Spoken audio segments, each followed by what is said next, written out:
Okay, authority shift effect, no? So, ito yung nagbabago yung personality mo pag nabigyan ka ng mataas na posisyon. O halimbawa, naging supervisor ka, no?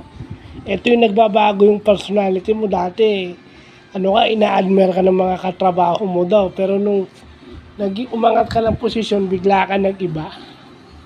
Ang usual daw dito is, ginugel ko rin kasi, ang sinabi is, sa superior mo, masunurin ka, mabait ka sa superior. Pero doon sa subordinate, yun ang mga tinatarantado mo, di ba? Authority shift effect. Yung yung tinatarantado, meaning, hindi naman yung halata merong hindi halata. At naranasan ko to. Di ba?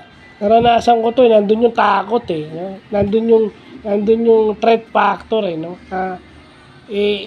Aano ko sa mga bossing natin na hindi ka na rito sa department ko, ganyan, hindi ka na dito, bahala na si sir o si ma'am kung saan ka i-assign pabalik, diba? Yung mga ganun.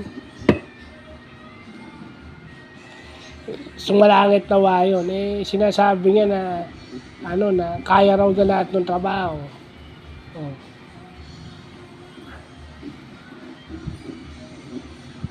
Diba?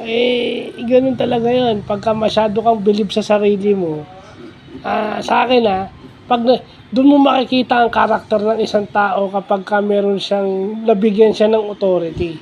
Kaya rito sa Pilipinas, di ba? Kahit sa public at sa private sector, di ba? Doon mo makikita doon mo makikita yung tunay na karakter ng tao kapag ka meron siyang authority. Pag meron siyang posisyon, meron siyang titulo sa company, or kung may titulo siya academically, di ba? Kasi minsan ang tingin kasi natin sa sa titulo, sa academic, di ba? Kung may masters ka or may doctorate ka, tingin natin doon authority, which is wrong. Your title empowers you to know people below. Hindi dapat yung it entitles you to look people mas mababa sa'yo. So yun lang yun. Huwag na nating masyadong pahirapan. So yun lang po.